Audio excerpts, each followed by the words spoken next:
This weekend marks 7 years since parental child abuse took the life of 8-year-old Gabriel Fernandez. His memory has generated positive steps to save children.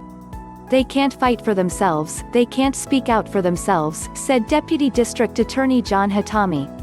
They need somebody else to do it, but especially during this time. You need to care. The prosecutor's crusade to protect children was ignited at the Palmdale complex where Gabriel lived.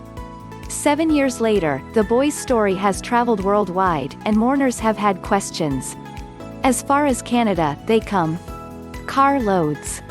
A new voice joined the outcry. Gabriel's uncle, Contreras, is breaking his silence. He and his wife adopted Gabriel's siblings, the walking wounded.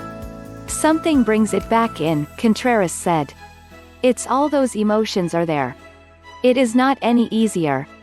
Ezekiel was 12 and Virginia was 10 when they witnessed the torture inflicted by their own mother Pearl Fernandez and her boyfriend Isauro Aguirre. The children testified about the bat, the BB guns, the box where Gabriel was confined, and accusations that he was gay. To this day, Contreras said Gabriel's siblings don't let themselves have fun, no matter how much he tries. Unfortunately, I think this is something that's going to affect them the rest of their lives.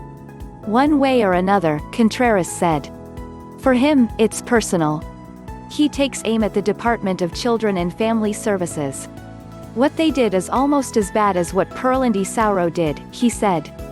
4 had been charged but the appeals court dismissed the case ruling that the workers did not have a legal responsibility to care for a child the way a parent did. A position rejected by Hatami. I think you not only have a moral and ethical obligation to save that child, I think you have a legal obligation to save that child. And if you don't, I think the public then should have the right to hold you criminally responsible, Hatami said. The dismissal, says Contreras, was as wrong as what happened earlier.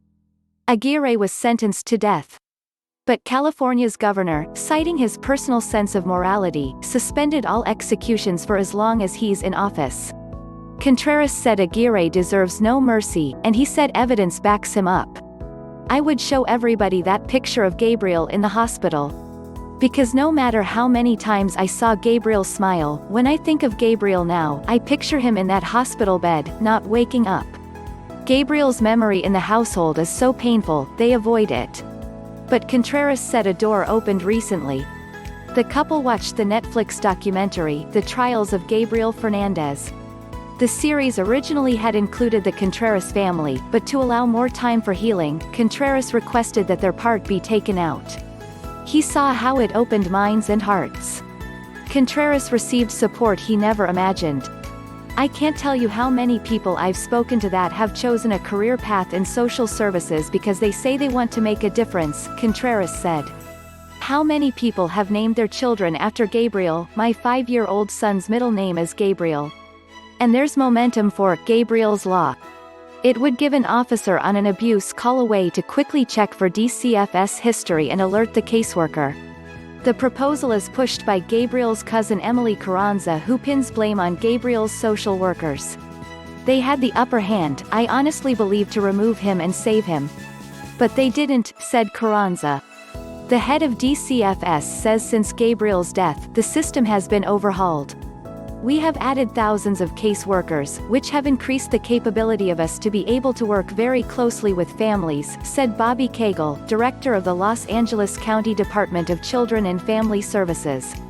Cagle was not available to answer follow-up questions about 2 more recent DCFS death cases, also in Antelope Valley, Anthony Avalos and Noah Quattro. Children are still getting killed. Children are still getting murdered. Children are still getting tortured, and this is after Gabriel, Hatami said. The power for change, Hatami said, is reflected in a growing memorial. Amid the toys and tender mementos, a call to save children before it is too late. I know that those that have heard or seen his story, at least those people are going to do their part, and I know that children have been saved due to his story, Contreras said.